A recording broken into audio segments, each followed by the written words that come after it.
remember last time, before the exam, we were looking at plug and CSTRs, and we had a sheet that we came up with that had a summary. You should have that sheet in front of you. And here I've introduced the equations for plug flow reactor and a CSTR. And we have this comparison. The plug was an integral, the CSTR was an algebraic equation. And what we could see is that if we plot -1 over RA versus XA, then we can describe from X in to X out. We can describe the plug flow reactor as the area under the curve, and we can describe the CSTR as the area of the rectangle whose width is X out minus X in, and whose height is the value of the curve -1 over RA at the outlet conditions. At the end of the last hour, we started looking at how to combine multiple reactors, not just a single reactor. And we looked at plug flow reactors in series.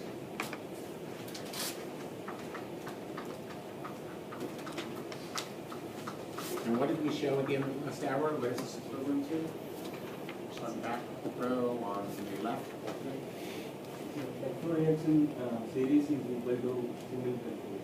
Is equivalent to a single plug flow reactor. Single large plug flow reactor. How about if we, and the way we write that,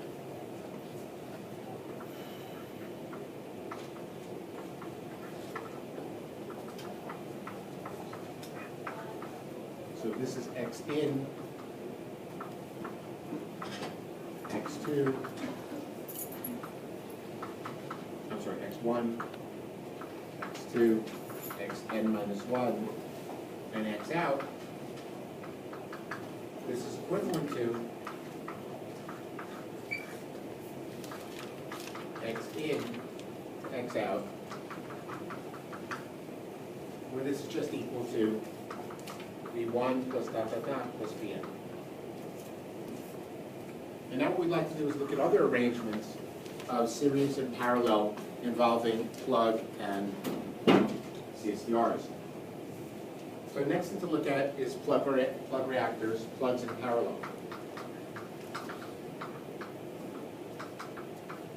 Let's look at a simple case.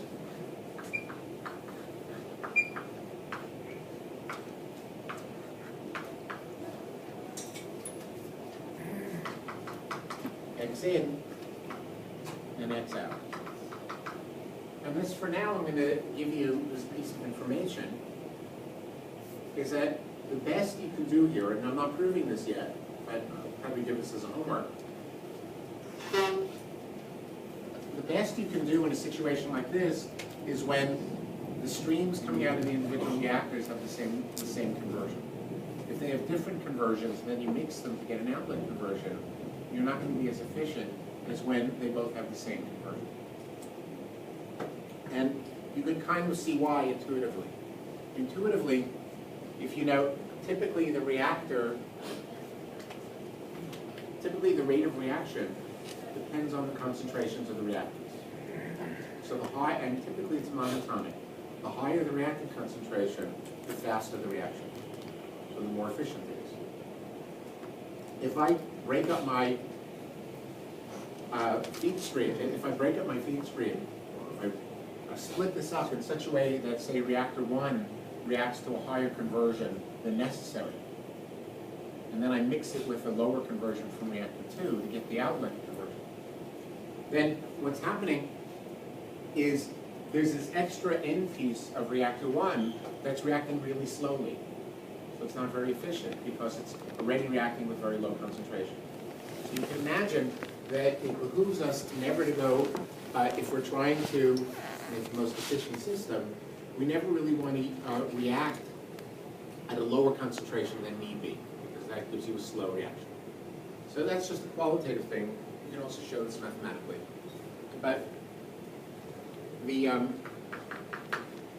gist is that X1 and X2 should both be equal to X out.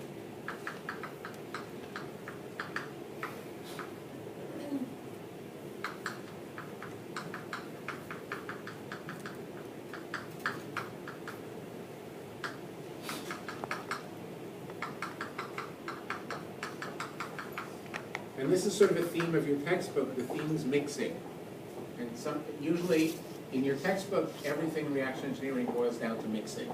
So when you take streams that are the same conversion, that doesn't count as mixing. Mixing only counts as the official mixing, only counts when you mix things that are different. When you mix things that are the same, there may be a mechanical process there, but it's not really accomplishing anything because you're not changing it. Okay, so if this is the case, let's see how I should split the feeds up between, so if I have an F in, I need to know what F1 is and F2 is.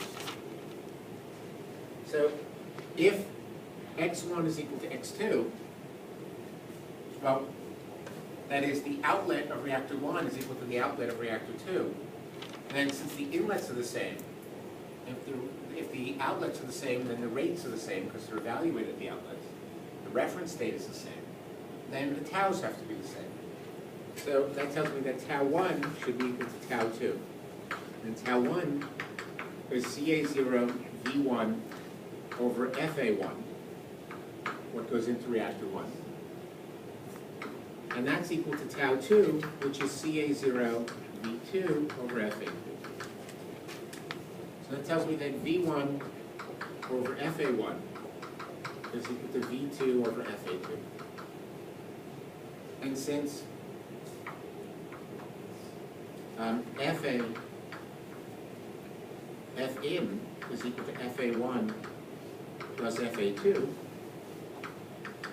so I'm splitting this, then I can calculate FA1, or I can eliminate FA2 and get an expression for FA1, or the other way around.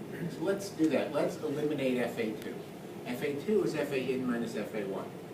So this is just V2 over FA in minus FA1.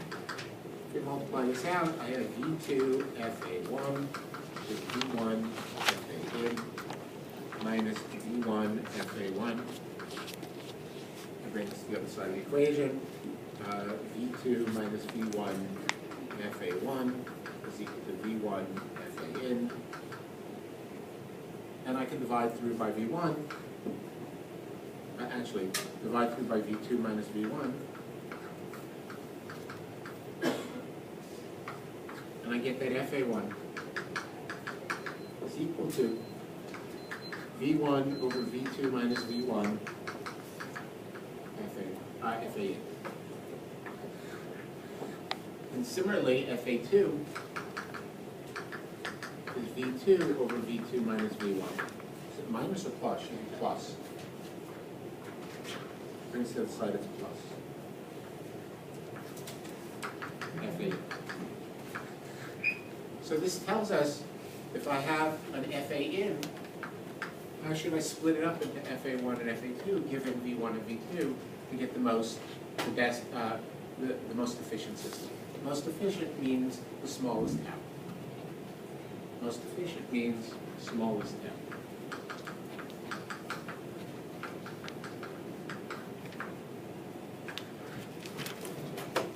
Any questions on that? I don't know where half the class is. Why don't we send around an attendance sheet, and that way I could drop the people who don't show up. Do you have Yep.